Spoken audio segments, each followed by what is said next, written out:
ఏమన్నా? నానిది the Paradise games బయటకు వచ్చినాయి, ఎలా ఉంది నీకు? నాకు మైనస్ ఒక 50% అనిపించింది, ప్లస్ ఒక 50% అనిపించింది. ప్లస్ ఎందుకు 50% అనిపించిందో చెప్తా. నేను గ్లిమ్స్ ఓపెన్ చేసి చూడటం మొదలు పెట్టినప్పుడు నాకు అసలు ఆ బ్యాక్ డ్రాప్ వాళ్ళు ఎంచుకున్న అంటే అర్థమైపోతుంది, అరే ఇదేదో ఒక మంచి కథ చెప్పబోతున్నాడ్రా అనే ఎంగేజింగ్ లోకి వెళ్ళిపోతాం మనం చూసిన స్టార్టింగ్ లో. అట్లా డైలాగ్స్ వస్తా ఉంటే, అమ్మ వాయిస్ ఓవర్ చెప్తా ఉంటుంది, అసలు నాని ఎంట్రన్స్ గానీ నాని గెటప్ గానీ ఏదో కొత్తగా ఉందిరా, బాడీ పెంచాడు, అదంతా మంచిగా అనిపించింది.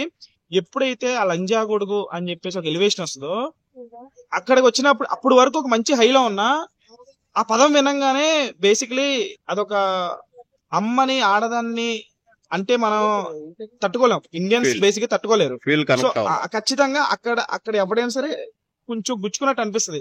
అరే ఏంట్రా సడన్ గా ఈ మాట వస్తుంది ఏంటి, ఇట్లా ఇలా అనకూడదు కదా, ఇలా అన్నారు కదా ఎవరైనా సరే అనగానే అక్కడ ఆగిపోయాను. అప్పటి వరకు హై వచ్చింది, ఆ హై ఆ వర్డ్ దగ్గర ఆగిపోయింది. దానికి తోడు చేతి మీద లంజా కొడుకు అని టాట్ వేయించుకోవడం అనేది ఎక్స్ట్రీమ్ అనిపించింది నాకు. అంటే అంత అవసరం లేదేమో అనిపించింది. ఓకే తను గొప్ప కథ తీస్తున్నాడేమో, అది మేబీ సెకండరీ. చాలా మంది ఏమంటారంటే రంగస్థలంలో వాడారు కదా దానికి ఏం మాట్లాడలేదు, మాదర్ చోద్ అని దీంట్లో వాడారు కదా అర్జునెట్ లో, దీనికి ఏం మాట్లాడలేదు అంటే, వాళ్ళు నాకు తెలిసి ఇప్పుడు ట్రైలర్ లో మాదర్ చోద్ అని రిలీజ్ చేస్తే దానికి హీరో వెళ్ళి వెంటనే కొడతాడు, యాక్షన్ ఉంటది, యాక్షన్ కి రియాక్షన్ చూపిస్తాడు. సో అక్కడ అరే ఇట్లాంటి వాడిని కొట్టాలరా, అమ్మాయిని ఎవరైనా అంటే ఎవరైనా మనమైనా సరే మన అమ్మని చెల్లిని ఎవరైనా అంటే ఇంట్లో ఆడవాళ్ళని రెస్పాండ్ అవుతాం. ఇక్కడ సిచ్యువేషన్ ఏమి డిమాండ్ కాకుండా అమ్మే తన కొడుకుని ఆ పదంతో హీరోయిజాన్ని ఎలివేట్ చేయడం కోసం అంత పెద్ద పదం వాడాల్సిన అవసరం లేదేమో అని నాకు అనిపించింది గ్లిమ్స్ స్థాయిలోనే. మరి ఆడియన్స్ కి కనెక్ట్ అయినట్టు అనిపిస్తుంది, ఎందుకంటే 18+ మిలియన్ వ్యూస్ వచ్చేసినాయి అంటే ఆబ్వియస్లీ ఆడియన్స్ కనెక్ట్ అయ్యారు. నా పర్సనల్ ఒపీనియన్ అది ఆ వర్డ్ మీద. నాని అయితే ఇంకా ఇది పక్కన పెడితే నాని కెరియర్ లో సినిమా కంటెంట్ ఒక రేంజ్ లో, ఎందుకంటే దసరా సినిమా బాగుంటుంది, అంత పెద్ద గొప్ప సినిమా ఏం కాదు కథ పరంగా. ఇంకా సెట్ వర్క్ గానీ, ఆ రస్టిక్ జానర్ గానీ, లేకపోతే తెలంగాణ డైరెక్టర్ అతను, తెలంగాణ భాష. తెలంగాణ యాస.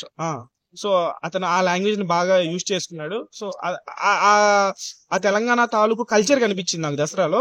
స్టోరీ పరంగా అంత నాకేం అనిపించకపోయినా, సో ఈ సినిమాలో స్టోరీ ఎక్స్పెక్ట్ చేస్తున్నాను నేను. ఒక కొత్త కంటెంట్, ఒక కొత్త థాట్ తో మన ముందుకు వస్తాడేమో అనుకుంటున్నా. ఆ ఒక్క వర్డ్ పక్కన పెట్టేస్తే మిగతాదంతా మెయిన్లీ అనిరుద్ధ్ అసలు స్టార్ హీరో అని లేదు, చిన్న హీరో అని లేదు. అతని కంటెంట్ ఒకసారి ఒప్పుకున్నాడు అంటే, కమిట్ అయ్యాడు అని అంటే ఎటువంటి కంటెంట్ అయినా మ్యూజిక్ తో లేపేస్తున్నాడు. దానికి పర్ఫెక్ట్ ఎగ్జాంపుల్ ప్యారడైజ్. సినిమాకి వేరియేషన్స్ చూపిస్తున్నాడు. అనిరుద్ధ్ పెద్ద అసెట్ అవుతాడు ఈ సినిమాకి, దానిలో డౌటే లేదు. సో ఇప్పుడు ఒక పక్క దసరా తర్వాత వస్తున్న కాంబినేషన్, నాని గారి లుక్ చంపేసాడు, అసలు సినిమాకి వేరియేషన్ చూపిస్తున్నాడు. సో ఆబ్వియస్లీ నా కంటెంట్ కనెక్ట్ అయితే ఇంక దీన్ని ఎవరో ఆపలేరు. పైగా పాన్ ఇండియా రిలీజ్ అవుతుంది కాబట్టి ఖచ్చితంగా ఈ సినిమాకి నెక్స్ట్ లెవెల్ అప్లాజ్ వస్తుంది. ఎందుకంటే తను ఒక మంచి కథ చెప్పాలనే ప్రయత్నం చేస్తున్నాడు కాబట్టి, ఒక మంచి కథకి ఎప్పుడైనా సరే ఆడియన్స్ నెత్తిన పెట్టుకుంటారు.